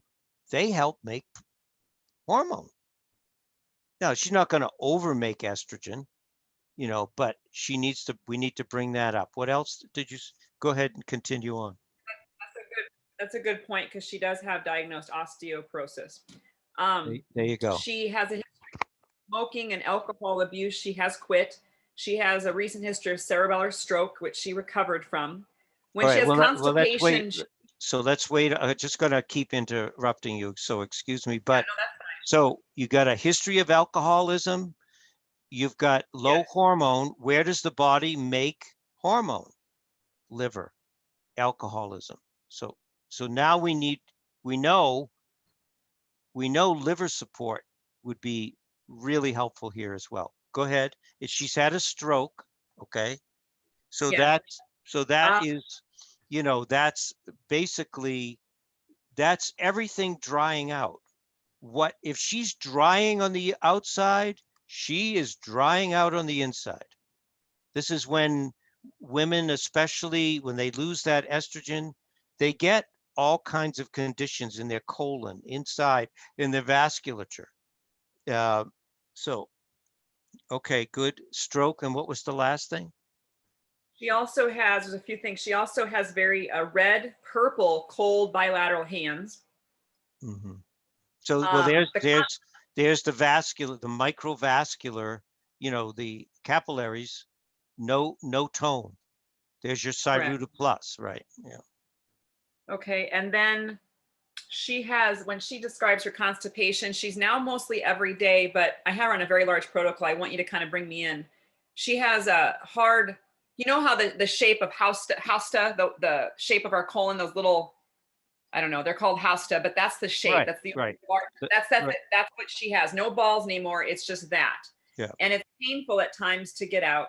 And on the original, well, we've done actually several heart sounds. She actually is very slow autonomically. If I try to lower the phosphate liquid, she goes back to more than 3-to-1. Yeah. So So there's where, so yeah, so there's all of that drying out.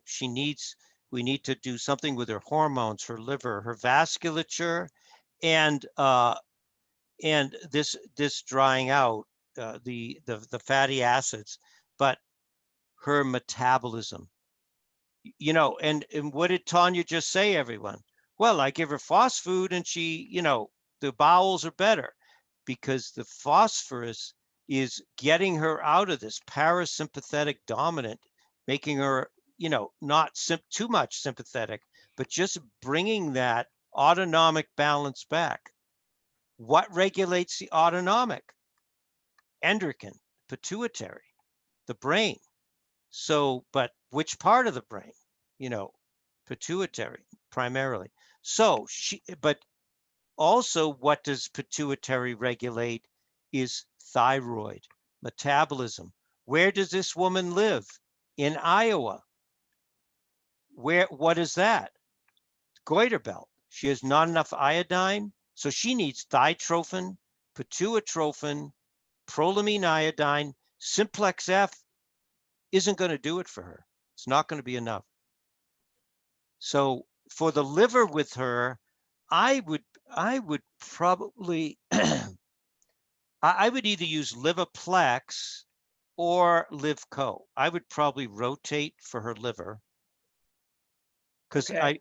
yeah, and then of course Cyruta plus, as I said, and then the constant. Okay. Also with her liver, if she's constipated, bile salts, so cholesterol, and maybe some, Okay. you know, we can't keep adding things, but No, I want you to add, Joseph, because I need to know what I'm. all right, what's and then going on here. lactic acid yeast. So if you look at what Dr. Lee says here, again, what happens with older people?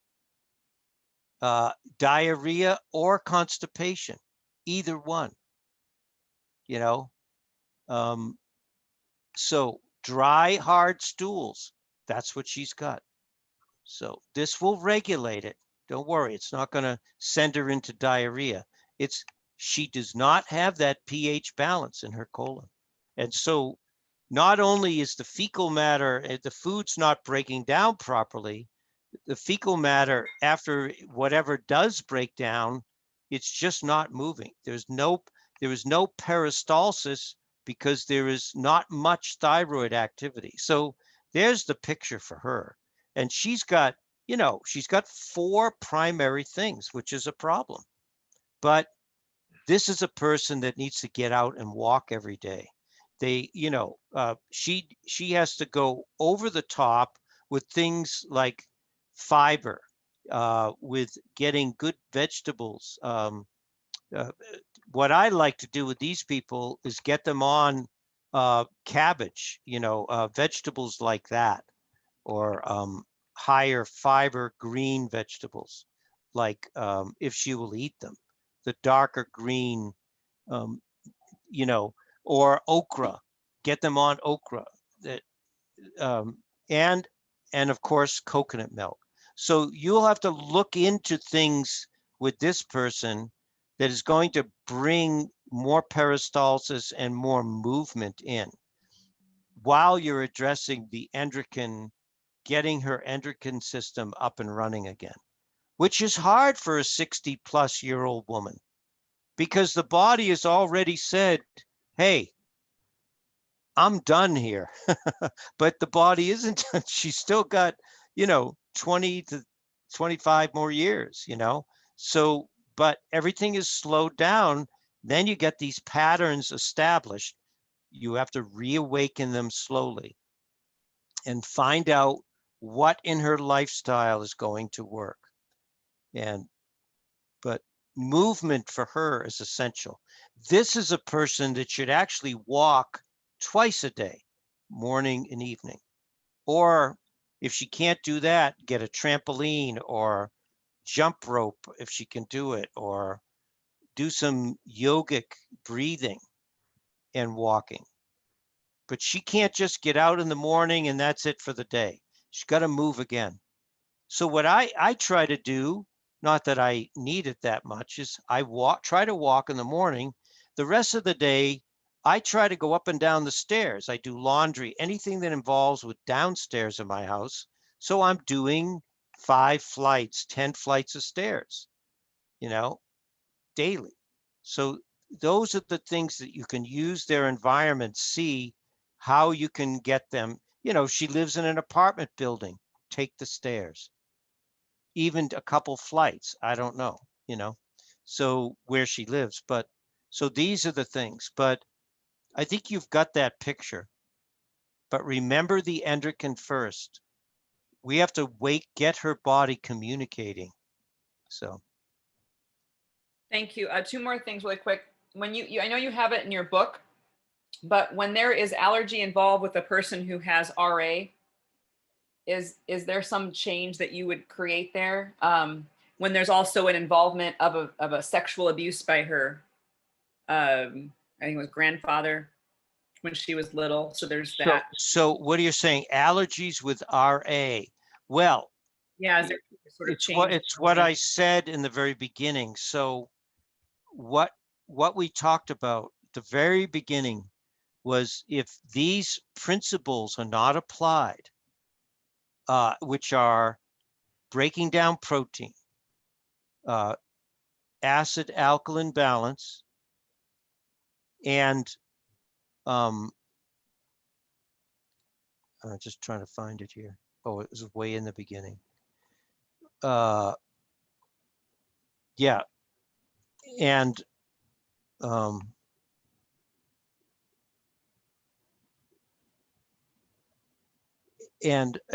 overexposure to these environmental factors, but the pH, right? And yeah, desensitizing the mast cells and denaturing protein. What happens is it gets into, where is that quote?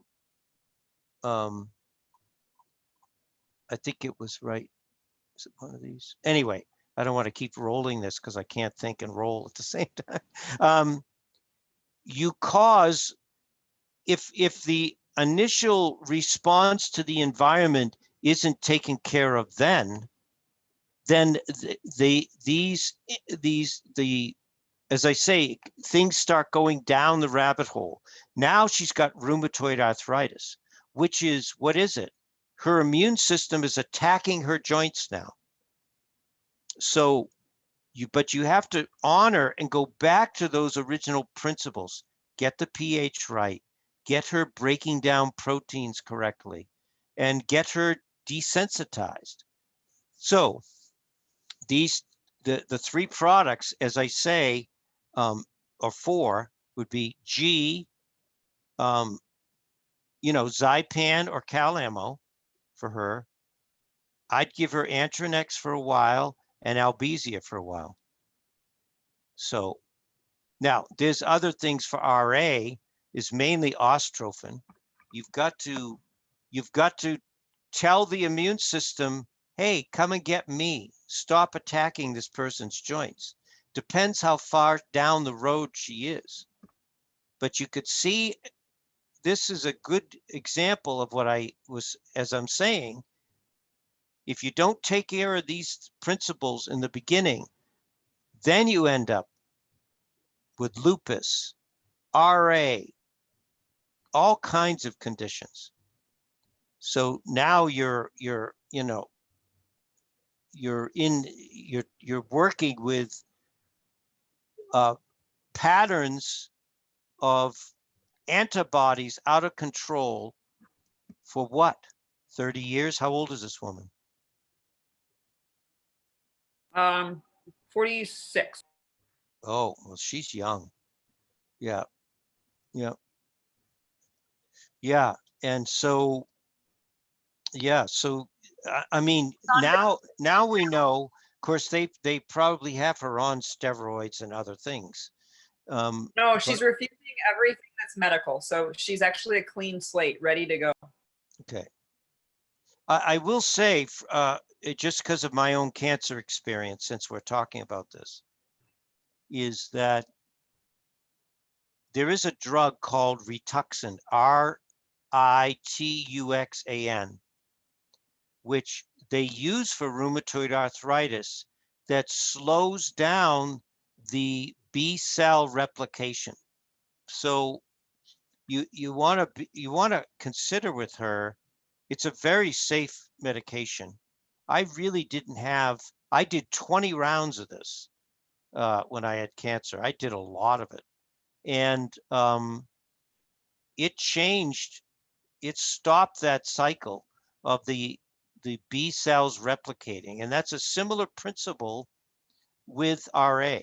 So I would think about, even though she doesn't go medical, about having a discussion with a rheumatologist about this. She doesn't have to do it, but she could look it up, or you could help her look it up online.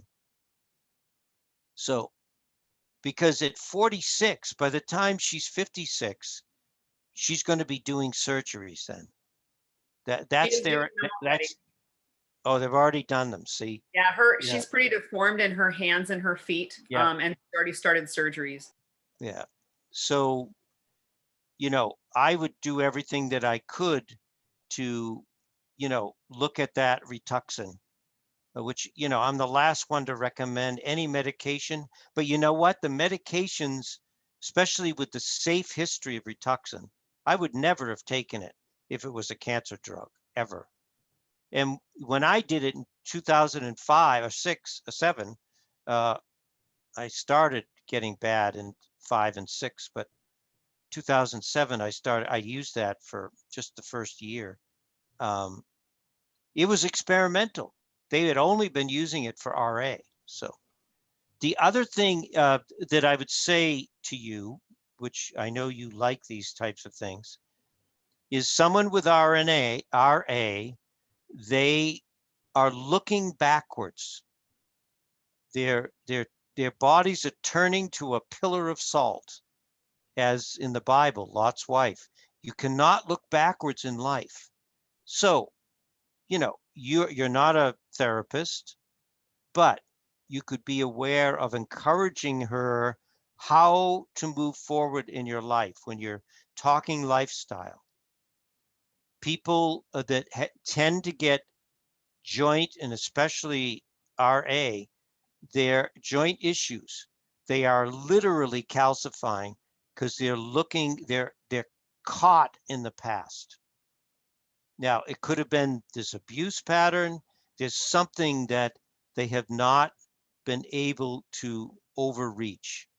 You know, my father said, we don't always get over things, but we can get past issues that bother us. We can move on.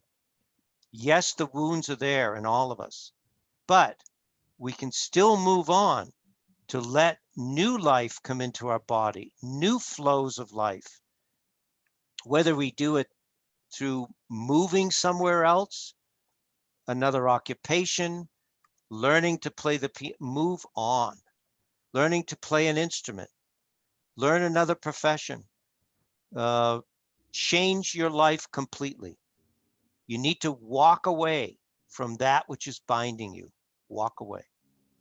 It's not easy, but that's what people like that. I've had 2 RA cases in my career, and they are tough. One did better than the other because the other one could not let go. The fact that her husband left her, she wouldn't let it go. And anyway, so No, yeah, you help, Joseph. You're right on. She actually, this is the first time this ever happened to me, but because you know I'm very spiritual, but she actually is talking about past lives, and she says it's her job to carry on her ancestors' unfinished business. oh, Talks to them, and she brought them into the clinic, and so all of this makes so much sense with what you're saying. She's completely bringing in other life forms into her body and won't let that, and she thinks it's helping her, but clearly you're so right on. yeah. The last thank thing you. the last thing we need to do is try to get rid of the sins of our fathers and mothers onto the 3rd and 4th generation. I think it says somewhere. Yeah, thank you. In You were perfect. Buddha teaching or Bible teaching, I don't remember, but Generations. yeah, that's the last thing we should be doing. We should, you know, in my opinion, we have to move on. Of course, we make ourselves better people. You know, as men and women, we don't want to continue the poor, distorted history, but we only do that by changing ourselves. You know, so anyway, good conversation though. Joseph, Yes. some of the protomorphogens you need to start out slowly is the drenatrophin, dermatrophin, the one for the adrenals. Do you need to start out slow with that, or can I just start out with 3 twice a day? No, I would. The only ones that I have ever used full dose at 6 a day starting is cardiotrophin and thytrophin. So Okay. I honestly have to say, I know other teachers teach it that to watch out for the histamine reaction. I have never had anybody in all my years ever have one. So, but I always start them out. What are Lee's dosages with the? Let me show you. He started people out very slowly. Let me see. Yeah. No, that's not a protomorphogen. Oh, maybe I don't have a protomorphogen in it. But yes, so Lee always did with the protomorphogens 1 to 3 a day. That's all he ever used. I was trying to see if there. Oh no, that's not a protomorphogen. So maybe I don't have one in here. But what I have always done with these is I give them one, say drenatrophin as you're talking about. So you would give them 1 in the morning, 1 in the evening for a week, then go to 2 and 2. All of them except cardiotrophin and thytrophin, all the rest. To answer your question, Donna. Okay. Yes, start out slow. Then you'll never get a histamine reaction. But if you're concerned you know, you don't want to discourage a person.